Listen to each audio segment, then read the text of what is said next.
Si vous avez vos Bibles, je vous invite à les ouvrir dans l'évangile de Luc, au chapitre 5.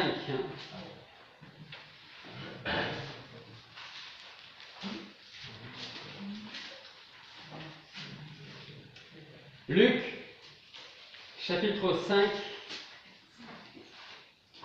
et nous allons lire à partir du verset 17 jusqu'au verset 26. Luc, chapitre 5, versets 17 à 26. Or, un jour comme il enseignait, que les pharisiens et les docteurs de la loi, qui étaient venus de tous les bourgs de la Galilée, de la Judée et de Jérusalem, étaient là assis, la puissance du Seigneur agissait pour guérir les malades. Alors il survint des gens qui portaient sur un lit un homme perclus, et ils cherchaient à le faire entrer dans la maison et à le mettre devant Jésus. Et ne sachant pas où le faire entrer à cause de la foule, ils montèrent sur la maison et le descendirent par les tuiles avec son lit au milieu de la foule. Devant Jésus qui, lui, ayant vu leur foi, lui dit : « Ô homme, tes péchés te sont pardonnés. » Alors les scribes et les pharisiens commencèrent à raisonner et à dire : « Qui est celui-ci qui prononce des blasphèmes ? Qui peut pardonner les péchés que Dieu seul ?» Mais Jésus, connaissant leurs pensées, prit la parole et leur dit : « Quel raisonnement faites-vous dans vos cœurs ? Lequel est le plus aisé ? De dire : tes péchés te sont pardonnés, ou de dire : lève-toi et marche ? Or, afin que vous sachiez que le Fils de l'homme a sur la terre le pouvoir de pardonner les péchés, lève-toi, dit-il au paralytique. Je te le dis, emporte ton lit et va dans ta maison. Et à l'instant, il se leva en leur présence, il emporta le lit sur lequel il avait été couché et s'en alla dans sa maison, donnant gloire à Dieu.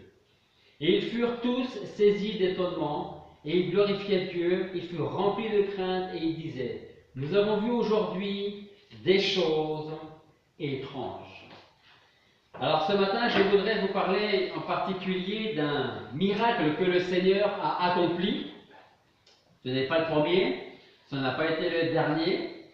Et bien que la Bible nous apporte plusieurs des miracles de Jésus, en réalité, durant tout son ministère qui a duré 3 ans, vous imaginez bien, vous pensez bien qu'il y a certainement eu bien plus de miracles de la part du Seigneur que ce qu'on peut avoir dans la parole de Dieu. Plusieurs de ceux que l'on trouve dans la Bible nous sont racontés très en détail, comme celui que nous venons de lire ce matin.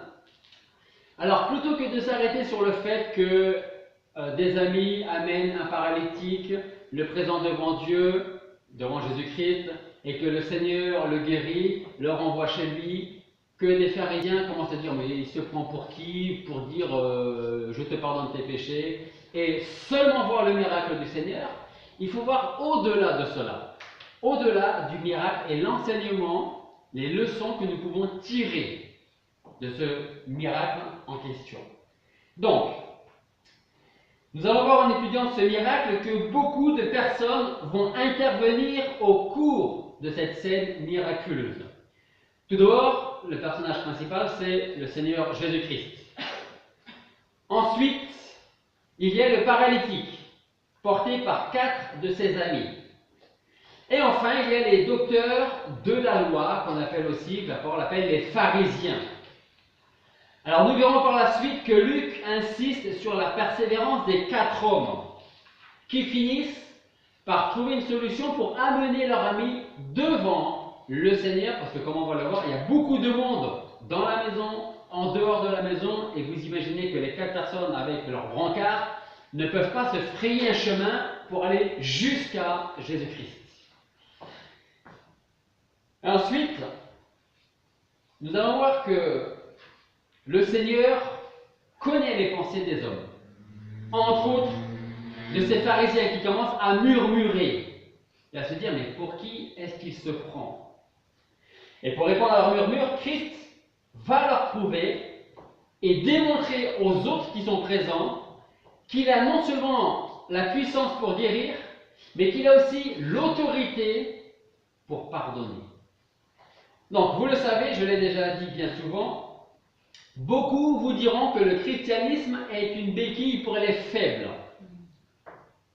Et peut-être qu'on vous a déjà dit Si un jour vous avez tenté de témoigner, peut-être qu'on vous a dit, mais moi, Dieu, je n'ai pas besoin. Jésus-Christ, je n'ai pas besoin, je me débrouille tout seul.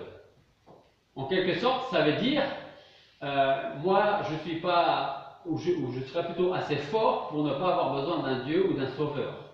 Je me débrouille tout seul. Et en même temps, ces gens qui pensent comme ça disent même indirectement, la religion, c'est pour les faibles. La foi, c'est pour les faibles. Dieu, c'est pour les faibles. Alors, on va revenir sur notre passage. Et nous voyons bien dans notre passage que le paralysé va obéir aux paroles de Jésus-Christ. C'est lui qui va se lever et qui va marcher. Alors, on peut se poser la question, où se trouve le faible? Cet homme sur son lit, incapable de se déplacer par lui-même, est en fait une excellente image de notre monde, pour ne pas dire de notre société aujourd'hui. Ça veut dire quoi? Ça veut dire que le péché aujourd'hui paralyse l'homme au point où l'homme n'a pas envie de venir à Christ. Parce que le péché paralyse la volonté de l'homme à venir à Christ.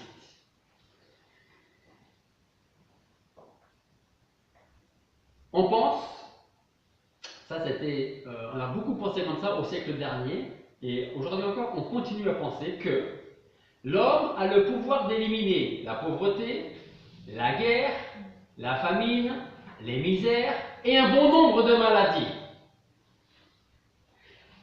En fait, l'homme peut avoir le désir de supprimer la pauvreté, la guerre, la famine, la misère, les différentes maladies. Mais cela ne signifie pas qu'il va réussir, malheureusement, à éliminer toutes ces choses négatives. Donc l'homme moderne n'avancera pas plus aujourd'hui que cet homme allongé dans son lit qui doit être porté par des amis. Donc l'homme naturel qui ne connaît pas encore le Seigneur est incapable de lui-même à venir au Seigneur Jésus-Christ. Il y a un pasteur, peut-être que vous avez entendu parler, peut-être plus chez les anglo-saxons, un pasteur qui s'appelle, j'espère que je prononce bien son nom, Hayden Wilson Tozer, qui a dit: l'âme de l'être humain ne change pas fondamentalement, même si ses conditions extérieures se modifient. Que ce soit l'indigène dans sa hutte, le professeur d'université dans sa chaire, ou encore le chauffeur de poids lourd dans le bruit de la circulation, ils ont tous le même besoin fondamental. Et ce besoin fondamental, c'est quoi? Se débarrasser du péché, venir à Christ et obtenir la vie éternelle pour rentrer en communion avec Dieu. On ne pourra certainement pas, aujourd'hui, enlever, éliminer les guerres, les famines, les maladies, mais on peut changer la nature de l'homme en les amenant à Christ. Alors on revient sur nos quatre hommes de notre passage, qui eux avaient bien compris, même s'ils ne l'avaient jamais entendu, les paroles de Tozer, qui disait se débarrasser du péché, obtenir la vie éternelle et entrer en communion avec Dieu. Pourquoi est-ce qu'ils l'ont compris? Regardez les versets 18 et 19. Luc 5, versets 18 et 19. Alors il survint des gens qui portaient sur un lit un homme perclus et ils cherchaient à le faire entrer dans la maison et à le mettre devant Jésus. Ne sachant pas où le faire entrer à cause de la foule, ils montèrent sur la maison et le descendirent par les tuiles avec son lit au milieu de la foule. Ces hommes avaient compris quel était le besoin primordial, le besoin urgent de leur ami. Comment s'appelle ce besoin?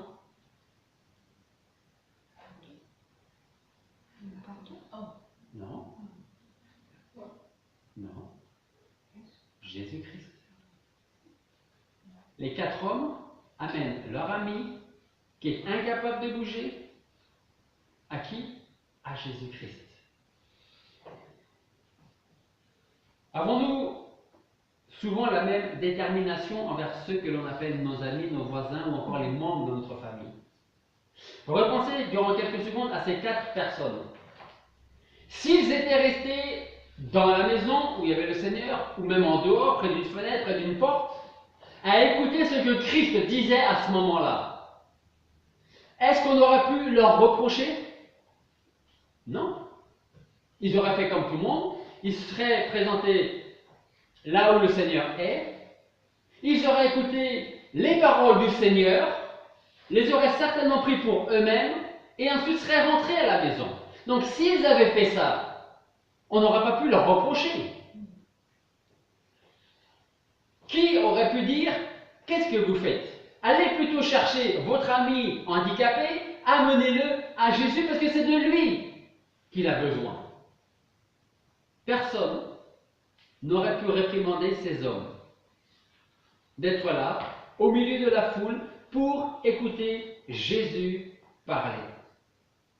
Mais eux, ils avaient une autre pensée, une autre idée. En plus d'être présents pour écouter le Seigneur, ils avaient cet ami en commun, couché dans son lit, qui était incapable de venir écouter les paroles du Seigneur. Tout comme nous devrions nous aussi penser à nos amis, entre guillemets, couchés dans leur handicap spirituel. Ces hommes nous donnent l'image du ministère chrétien, du travail chrétien, qui touche tous les chrétiens, c'est-à-dire amener les âmes à Christ. Parce que si vous pensez que c'est que le pasteur qui doit amener des âmes à Christ, ou si c'est que le diacre qui doit amener des âmes à Christ, vous vous trompez énormément. C'est chaque chrétien qui doit amener des personnes au Seigneur Jésus-Christ. Alors on peut les imaginer parlant du pouvoir de guérison que Jésus détenait. Et on peut, si vous avez un peu d'imagination, voir dans votre esprit, dans vos pensées, les yeux du paralytique qui s'ouvrent et qui répond « Moi je veux le rencontrer ». Mais c'est vous qui devez m'amener à lui. Et c'est exactement ce que ces 4 amis vont faire. Parce que je suis persuadé, même si ce n'est pas indiqué, je suis persuadé que les 4 amis en ont d'abord parlé à celui qui était sur son lit. Je ne pense pas qu'ils soient venus le chercher en disant « T'inquiète pas, tu ne sais pas où tu vas, mais tu vas vite le voir ». Je pense que ces 4 amis ont dû leur parler de Jésus. Et je pense que cette personne a dû dire « Moi, je veux le rencontrer parce que je veux être guéri ». Donc, il y va, si vous lisez votre texte, pour une chose, pour être guéri. Mais il va recevoir 2 choses. On va le voir par la suite. Donc, c'est exactement ce qui nous attend, nous aussi. Nous pouvons avoir au plus profond de nous-mêmes le désir de voir venir à Christ des gens que nous avons à cœur. Des proches, des amis, des collègues de travail. Parce que nous savons très clairement que seul Jésus-Christ peut les guérir de leur maladie spirituelle. Mais il ne faut pas oublier que c'est à nous de les conduire jusqu'à Christ. Peut-être faudra-t-il 4 chrétiens pour amener un seul pécheur au Seigneur.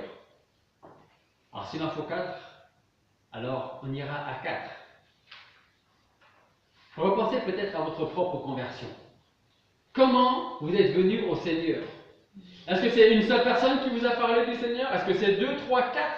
Peut-être que vous êtes né dans une famille chrétienne. Et peut-être que ce sont vos parents qui vous ont parlé du Seigneur. Mais repensez à votre propre conversion, au jour où vous êtes venu à Christ. En tant que chrétiens, nous ne sommes pas seulement appelés par Dieu pour vivre un certain style de vie. Notre mission consiste aussi et avant tout d'amener des hommes et des femmes à Christ. Le Seigneur a dit, allez donc dans le monde, en commençant par vos proches et vos voisins, et faites des disciples parmi tous les peuples. Ce ne sont pas seulement nos paroles qu'il va falloir apporter, c'est aussi nos actes. Rappelez-vous que nos actes parle plus que nos paroles. Parce que si on parle toujours de notre foi à des proches, mais qu'on les invite jamais à connaître personnellement le Seigneur, qu'on les invite jamais à l'église, ça ne va rester que des paroles. Même si je reconnais que le Seigneur, même comme ça, peut changer les cœurs et mettre dans le cœur de la personne le désir de venir à l'église. Donc, ce sont nos mains qui portent les paralytiques et qui les amènent à l'église. Alors bien sûr, c'est une image quand je dis les paralytiques. Pour les amener à l'église où ils entendront l'évangile et où ils rencontreront Jésus-Christ personnellement. Et puis on peut relire les versets 17 à 19. Nos 4 hommes avaient un obstacle de taille à surmonter. Or, un jour qu'il enseignait que les pharisiens et les docteurs de la loi qui étaient venus de tous les bourgs de la Galilée, de la Judée, de Jérusalem, donc ça fait du monde, étaient là assis, la puissance du Seigneur agissait pour guérir les malades. Alors il survint des gens qui portaient sur un lit un homme handicapé, et ils cherchaient à le faire entrer dans la maison et à le mettre devant Jésus. Et ne sachant par où le faire entrer à cause de la foule, ils montèrent sur la maison, ils descendirent par les tuiles avec son lit au milieu de la foule. Ces hommes sont un véritable exemple de détermination en ce qui concerne l'évangile. Ils n'avaient qu'un seul désir, un seul but, c'est présenter leur ami devant Jésus-Christ. Parce qu'ils auraient pu faire autre chose. Ils auraient pu amener leur ami, même si c'était en dehors de la maison, attendre que le Seigneur ait fini de parler, que les gens commencent à s'éparpiller pour présenter leur ami au Seigneur. Mais ce n'est pas ce qu'ils ont fait. Parce que pour eux, c'était tellement important que leur ami soit guéri. Que le Seigneur le guérisse. Alors qu'est-ce qu'ils vont faire? Ils vont faire une ouverture dans le toit de la maison. Et ils vont faire la seule chose encore en leur pouvoir. C'est-à-dire descendre le malade, leur ami, devant Jésus. Sans pouvoir se trouver eux-mêmes devant le grand médecin. Sans dire au malade ou à Jésus ce qu'il fallait faire. Mais cela n'était pas important pour eux. Le plus important, c'était que leur ami soit en présence de Jésus-Christ. En fait, vous savez ce qu'ils avaient fait? Ils ont tout simplement fait l'essentiel. Amener leur ami à Christ. Et qu'est-ce qu'ils ont fait après? Ils ont laissé le Seigneur agir et travailler. Alors de là, on peut essayer d'imaginer très facilement la scène. Dans une pièce se trouve Jésus, entouré d'une foule qui est venue pour l'écouter. Certains ont l'espoir d'être guéris, d'autres sont venus recevoir une parole de grâce, d'autres enfin sont là pour espionner Jésus et retenir chacune des paroles du Seigneur. Pas forcément pour les mettre en pratique dans leur vie, mais pour essayer de tendre un piège à Jésus-Christ. Et ces gens en question, ce sont les pharisiens. Alors pendant que Jésus parle, on entend un bruit étrange un peu plus haut. Très certainement, les gens n'écoutent plus le Seigneur et regardent ce qui se passe au-dessus de la tête du Seigneur, très certainement. En tout cas, pas très loin de lui. Certains se demandent ce que Jésus va faire ou dire en voyant cette personne descendre avec son lit, descendu par les 4 amis qui, eux, restent sur le toit. Et j'imagine très facilement les pharisiens en train de se dire, maintenant on va voir ce qui va se passer, on va voir ce qu'il va dire, on va voir ce qu'il va faire. Et les autres qui sont là également. Et je pense que la personne dans son lit devait aussi se dire, qu'est-ce que le Seigneur va faire? Comment est-ce qu'il va intervenir? Ce qui est sûr, c'est que beaucoup se demandent si Jésus va le guérir, en commençant certainement par le paralytique lui-même. Peut-être que le silence s'est prolongé alors que le malade était encore couché sur son lit devant le Seigneur. Mais ce qui est certain, c'est que Jésus s'est réjoui d'une chose, c'est de voir la foi de ces 5 personnes. Luc nous dit dans le verset 19 et 20, ne sachant pas par où le faire entrer à cause de la foule, il monte sur la maison, le font descendre par les tuiles avec son lit au milieu de la foule, devant Jésus, qui, ayant vu leur foi, lui dit, ô homme, tes péchés te sont pardonnés. Vous vous rendez compte? Ils sont en train de descendre leur ami avec leur lit. À peine est-il arrivé au niveau du sol Jésus, qui connaissait déjà leur foi, va poser aucune question aux 4 qui sont sur le toit. Il ne va poser aucune question à celui qui est dans son lit. Le Seigneur sait pourquoi il est là. Mais qu'est-ce qu'il dit? Il dit, ô homme, tes péchés te sont pardonnés. Il ne commence pas par dire, je te guéris parce que ta foi, je la vois. Donc, lève-toi et marche. Il va le dire après. Il commence par dire, tes péchés te sont pardonnés. Alors forcément, certaines questions se posent ici. Comment peut-on voir la foi? Eh bien, on pourrait dire que Jésus vit leurs mains creuser une ouverture dans le toit. Il voit également le regard des 4 hommes au travail ou encore la lueur d'espoir et de confiance qui pouvait se voir certainement sur le visage du malade couché dans son lit. Là encore, une autre question se pose. À quoi voit-on ma propre foi? Quels sont les signes visibles de ma confiance en Jésus-Christ? On a tous, je pense qu'on a tous, sans exception, quelqu'un autour de nous dans notre vie, un proche, quelqu'un de la famille, qu'on connaît et qu'on aimerait voir venir au Seigneur. C'est vrai ou pas? On connaît tous quelqu'un, au moins une personne, au moins. Mais bien sûr, on a plus d'une.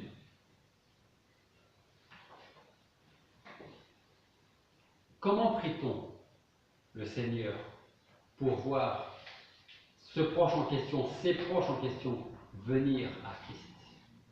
On peut prier. Notre question c'est, comment allons-nous prier? Avec persévérance, avec insistance? Est-ce que le temps ne va pas nous lasser en disant, bon, on verra bien ce que le Seigneur fera avec lui ou avec elle, voir s'il le sauve? On peut arriver là. Qui aurait dit, maintenant ça fait 1 an et demi que Ralph, en tout cas, est venu au Seigneur?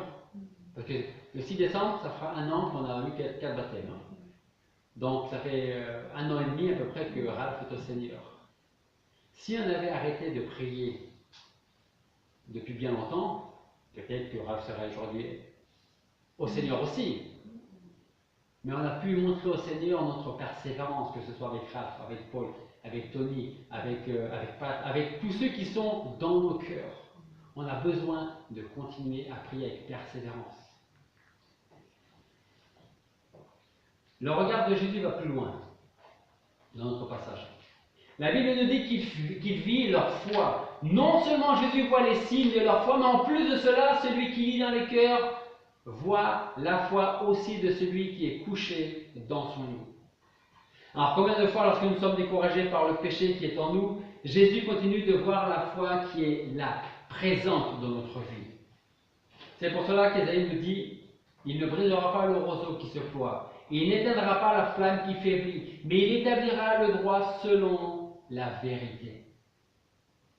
Alors Jésus réagit devant la foule et devant la foi qu'il voit. Et en réponse à cela, il a un regard de compassion, il ouvre la bouche et il dit, tes péchés te sont pardonnés. Dans la version du Semeur, peut-être dans la vôtre, je ne sais pas, cette même phrase est la suivante. Il dit, mon ami, tes péchés te sont pardonnés. Est-ce que le Seigneur est votre ami? Est-ce que vous êtes l'ami du Seigneur? Le malade se trouve donc aux pieds de Jésus parce qu'il a besoin d'être guéri. Mais Jésus ne lui dira pas, tu es guéri, mais plutôt tes péchés te sont pardonnés. Et qu'est-ce que le Seigneur va faire? Jésus démontre à tous ceux qui étaient présents à ce moment précis, mais aussi à nous aujourd'hui, qu'il a l'autorité de pardonner les péchés. Et puis il y a les pharisiens, ces hommes soi-disant religieux. Eux-mêmes vont appuyer ce fait par leurs propres paroles sans même s'en rendre compte. Qu'est-ce que vont dire les pharisiens? Ils vont dire, alors les scribes et les pharisiens commencèrent à raisonner et à dire, qui est celui-ci qui prononce des blasphèmes? Pourquoi des blasphèmes? Parce qu'ils disent, qui peut pardonner les péchés que Dieu seul? En fait, les pharisiens étaient en train de dire, seulement Dieu peut pardonner les péchés, ce qui est vrai. Et pourquoi le Seigneur dit tes péchés te sont pardonnés et pourquoi les péchés sont réellement pardonnés? Parce que Jésus est Dieu. Tout simplement. Cet homme qui était sur son lit était prisonnier du péché. Il ne pouvait pas s'en débarrasser. Christ seul pouvait lui dire tes péchés te sont pardonnés. Et c'est parce que le paralytique était esclave du péché que Jésus s'attaque au véritable problème. Jésus avait-il l'autorité de pardonner? La réponse est oui. Très clairement oui. Il l'avait. Et cela, nous pouvons le trouver à travers toute la parole de Dieu, en tout cas dans les évangiles. Et c'est sur la croix que nous pouvons trouver le plus bel exemple. Alors qu'il meurt en portant mes péchés, vos péchés, le centenier, voyant l'obscurité recouvrir toute la terre, sentant la terre trembler sous ses pieds, va dire une chose. Il va dire, cet homme était vraiment le Fils de Dieu.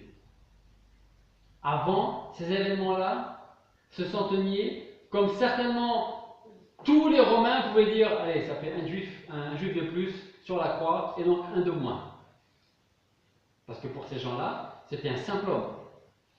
Mais quand il a vu ce qui se passe après, il change, son cœur change et il dit, il était vraiment qui il disait être, le Fils de Dieu. Donc Jésus possède réellement l'autorité de pardonner les péchés à cause de son statut divin. Mais surtout parce qu'il a porté sur lui les péchés des gens auxquels il pardonne. Je voudrais vous poser une question pour presque conclure ce message ce matin. En sachant qu'il n'existe que deux catégories de personnes, c'est-à-dire celles qui ressemblent aux pharisiens, qui donc d'une certaine manière se dit religieux, dans leur attitude, dans leurs paroles, dans leurs actes, et ceux qui ressemblent aux paralytiques.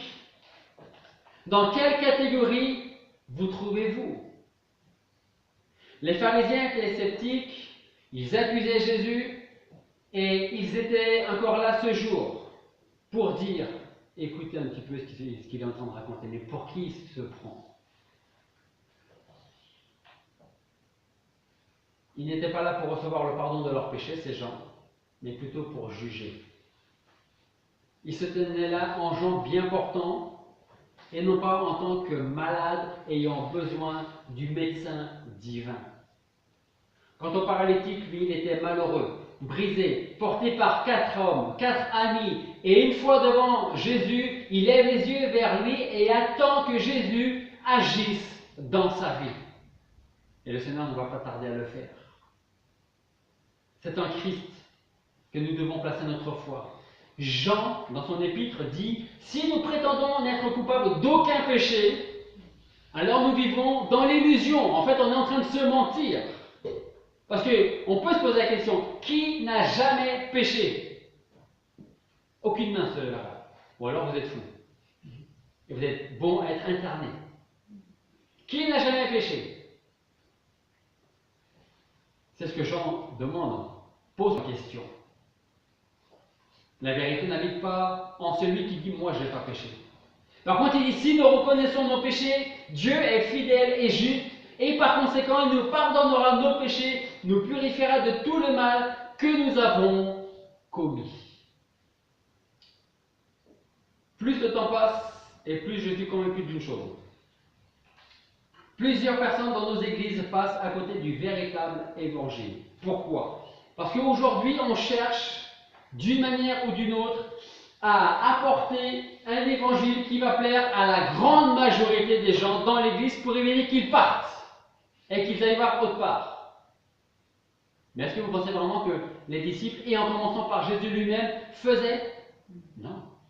Le Seigneur, dans l'exemple ici, annonçait très clairement l'évangile, la parole de Dieu. La vérité, c'est que nous sommes tous perdus, coupables, pécheurs, condamnés. Elle est là, la vérité. Et la vérité, c'est que l'évangile nous dit que Christ est mort sur la croix. Pour nous, qui ne pouvons rien faire de notre vie.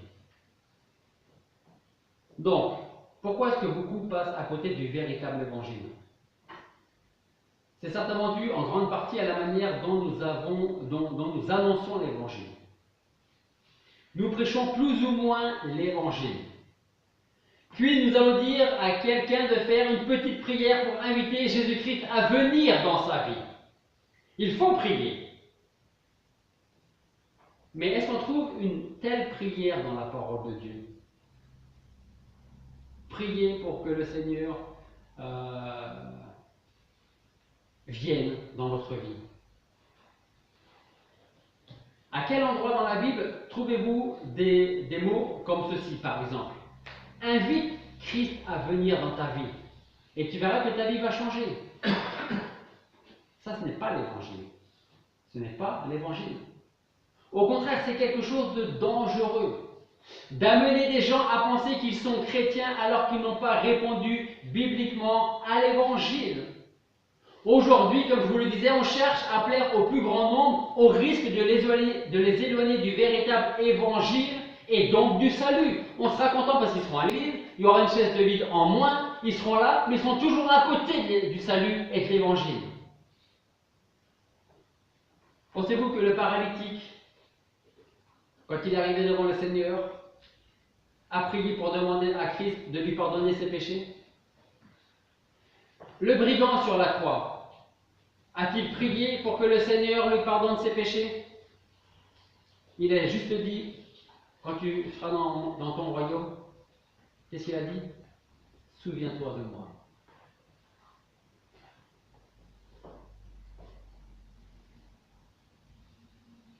Le paralytique n'a jamais, à aucun moment, demandé au Seigneur, pardonne-moi de mes péchés. Pourtant, que va lui dire Jésus? Mon ami, tes péchés te sont pardonnés. Le monde, je conclus avec ça, est à l'image du paralytique. C'est-à-dire incapable de se déplacer tout seul, incapable de se sauver lui-même, incapable parce qu'il n'a pas le désir de venir à Christ pour être sauvé. Le Seigneur lui-même dit, vous connaissez la vérité, pourtant vous ne voulez pas venir à moi pour être sauvé. C'est la Bible, le Seigneur lui-même qui le dit, dans l'évangile de Jean. C'est pour cela que nous sommes désespérément perdus et morts dans nos péchés. Vous avez déjà vu un mort bouger, vous? Si un mort bouge, c'est qu'il n'est pas complètement mort. Hein? Et qu'est-ce que nous dit Paul dans son épître aux Éphésiens? Il dit, vous étiez morts dans vos péchés, dans vos fautes. Et un mort est mort. Un mort est incapable de venir à Christ. Un mort est incapable de se sauver lui-même. Incapable de se guérir tout seul, à moins que quelqu'un de l'extérieur n'agisse dans sa vie. Incapable de se sauver lui-même si quelqu'un de l'extérieur ne l'amène pas à Christ. Alors posons-nous la question de savoir pourquoi Jésus pouvait dire « Ô homme, tes péchés te sont pardonnés ». S'il peut le dire, c'est parce qu'il a reçu la mort que nous méritions. Il a vaincu l'ennemi que nous ne pouvons pas vaincre, malgré tous nos efforts. Jésus, enlevez bien ça de votre esprit si jamais ce l'est. Pour que vous puissiez bien comprendre ce que je voulais dire tout à l'heure quand je vous disais, on trouve nulle part dans la parole de Dieu cette requête de dire faites une petite prière pour que le Seigneur veuille bien venir vous sauver. Okay?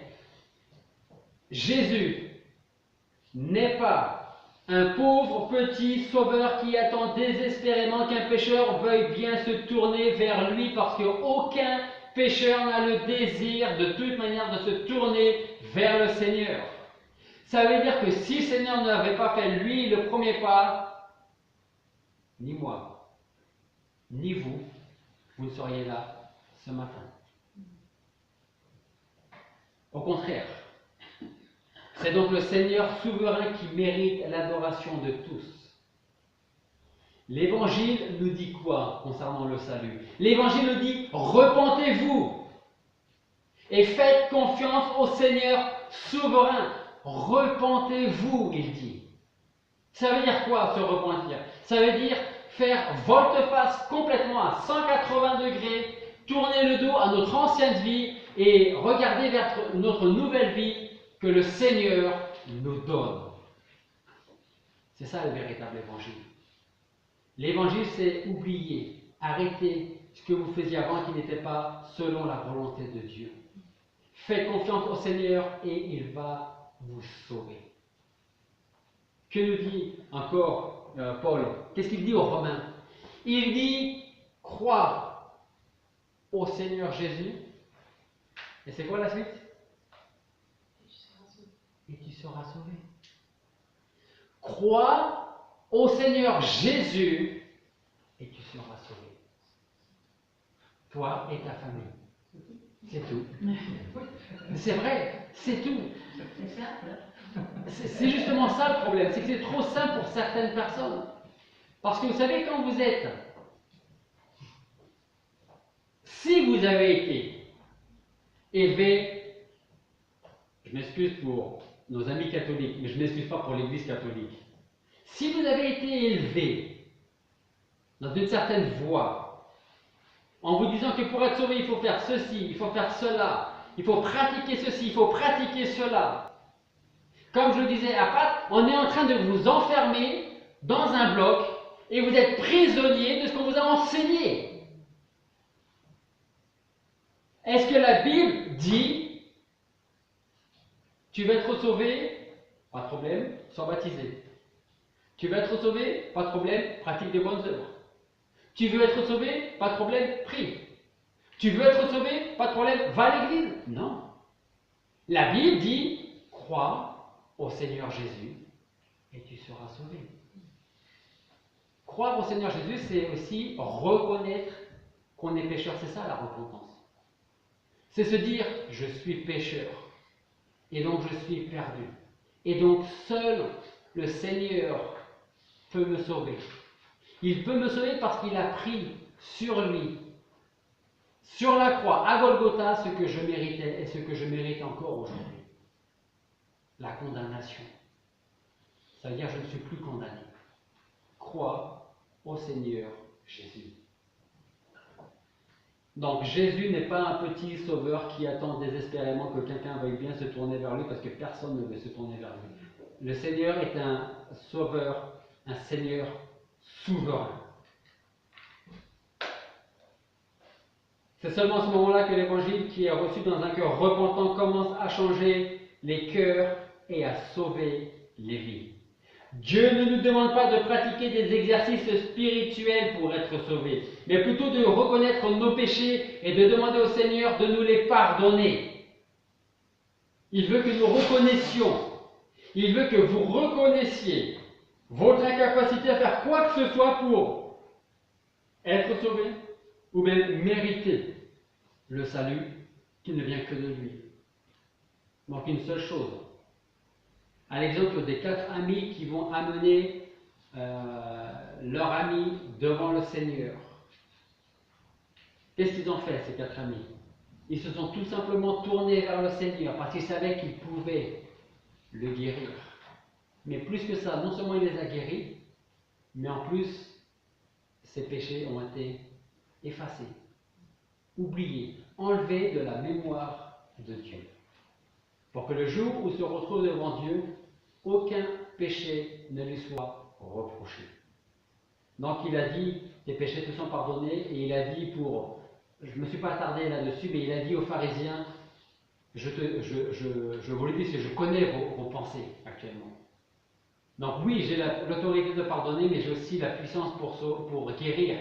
Et donc, je vais dire aux paralytiques, lève-toi, prends ton lit, et rentre chez toi pour que tout le monde puisse voir que j'ai non seulement l'autorité pour pardonner, mais la puissance pour sauver. Et qu'est-ce qui s'est passé? C'est exactement ce qu'il a fait. Il est venu coucher sur son lit, sans aucune espérance, avec un certain espoir, sinon il ne serait certainement pas venu. Il est rentré chez lui, guéri et sauvé. Guéri et sauvé. Le Seigneur nous apporte beaucoup plus de choses qu'on pourrait le penser quand on vient à lui. Beaucoup plus de choses. Prions.